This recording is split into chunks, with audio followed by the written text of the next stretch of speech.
नमः ॐ विष्णुपादाय कृष्णप्रेष्ठाय भूतले श्रीमदे भक्तिवेदान्त स्वामिन् इति नामिने। नमस्ते सारस्वते देवे गौरवाणी प्रचारिणे निर्विशेषशून्यवादी पाश्चात्यदेशतारिणे।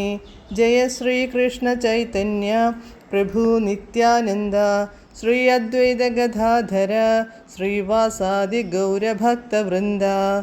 हरे कृष्ण कृष्ण कृष्ण हरे हरे, हरे राम राम राम हरे हरे। हरे कृष्ण कृष्ण कृष्ण हरे हरे, हरे राम राम राम हरे हरे।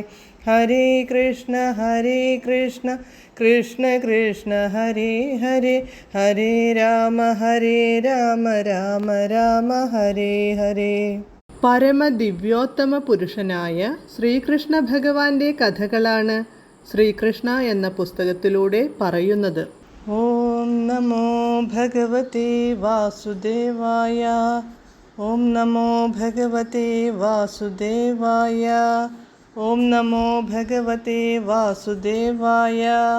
നാരായണം നമസ്കൃത്യ നരം ചൈവ നരോത്തമം ദേവീം സരസ്വതീം വ്യാസം തതോ ജയമുദീരയേത്. നഷ്ടപ്രായേഷു ഭദ്രേഷു നിത്യം ഭാഗവത സേവയാ ഭഗവത്യുത്തമശ്ലോകേ ഭക്തിർഭവതി നഷ്ടികീ. അധ്യായം 79. കൃഷ്ണ സുദാമ സംഗമം. Page number 767.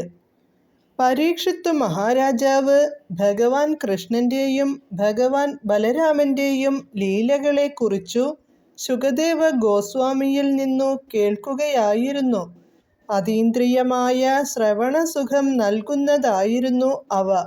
പരീക്ഷിത്ത് മഹാരാജാവ് ശുകദേവ ഗോസ്വാമിയോട് പറഞ്ഞു, പ്രിയപ്പെട്ട പ്രഭോ, പരമപുരുഷനായ കൃഷ്ണൻ മുക്തിയും ഈശ്വരപ്രേമവും ഏകകാലത്തു തന്നെ നൽകുന്നവനാണ്. ഭഗവത് ഭക്തൻ മറ്റൊരു യത്നം കൂടാതെ തന്നെ സ്വയം മുക്തനായി തീരുന്നു. ഭഗവാൻ അപ്രമേയനാണ്. അങ്ങനെയിരിക്കെ അദ്ദേഹത്തിൻ്റെ ലീലകളും ഈ പ്രപഞ്ച പ്രത്യക്ഷത്തിൻ്റെ സൃഷ്ടിസ്ഥിതി സംഹാര സംബന്ധമായ പ്രവർത്തനങ്ങളും സീമാതീതമാണ്.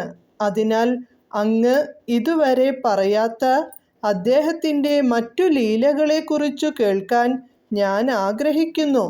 പ്രിയപ്പെട്ട ഗുരു, ഇന്ദ്രിയ സംതൃപ്തനത്തിൽ നിന്നു ലഭിക്കുന്ന സുഖാനുഭൂതികൾ തേടി ഈ ഭൗതിക ലോകത്തെ ബദ്ധാത്മാക്കൾ നിരാശരായിരിക്കുന്നു.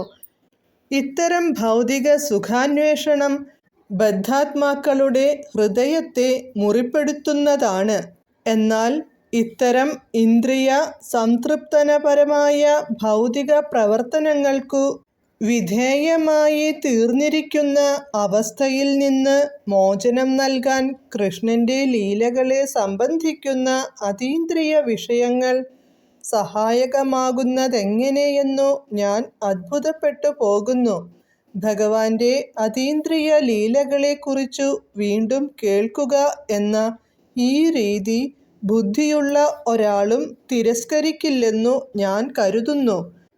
കൃഷ്ണലീലകളുടെ കേവലം ശ്രവണത്തിലൂടെ തന്നെ അതീന്ദ്രിയ സുഖത്തിൽ കുത്തനെ ഉയർന്നു നിൽക്കാൻ ഒരു വ്യക്തിക്ക് കഴിയുന്നതാണ്. അങ്ങനെ ഭൗതിക സുഖഭോഗങ്ങളിലേക്ക് ആകർഷിക്കപ്പെടാതിരിക്കാനും സാധിക്കും.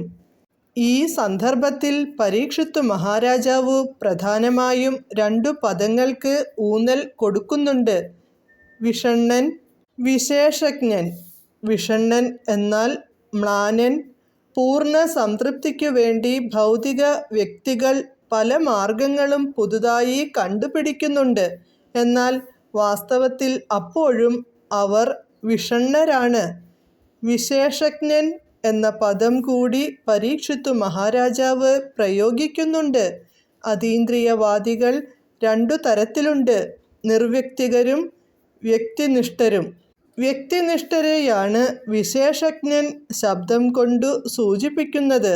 അവർ അതീന്ദ്രിയമായ ബഹുവർണ്ണാവസ്ഥയിൽ തത്പരരാണ്. ഈ വിഭാഗത്തിൽപ്പെട്ട ഭക്തജനങ്ങൾ സർവേശ്വരൻ്റെ വ്യക്തിഗതമായ പ്രവർത്തനങ്ങളുടെ വർണ്ണനകൾ കേൾക്കുമ്പോൾ ആഹ്ലാദഭരിതരാകും. അതേസമയം ഭഗവാന്റെ നിർവ്യക്തികമായ ഗുണവിശേഷങ്ങളിൽ ആകൃഷ്ടരാകുന്ന നിർവ്യക്തികൾക്ക് ഭഗവാന്റെ വ്യക്തിഗത പ്രവർത്തനങ്ങളിലുള്ള ആകർഷണം വെറും ഉപരിതല സ്പർശി മാത്രമാണ്. അങ്ങനെയിരിക്കെ ഭഗവാന്റെ ലീലകളുമായി സമ്പർക്കമുണ്ടായാൽ പോലും അതിൽ നിന്നുണ്ടാകേണ്ട നന്മ പൂർണ്ണമായും സാക്ഷാത്കരിക്കാൻ നിർവ്യക്തികർക്കു കഴിയുന്നില്ല.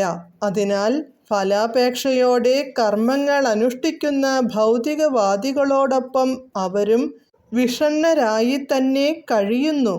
ഹരേ കൃഷ്ണ.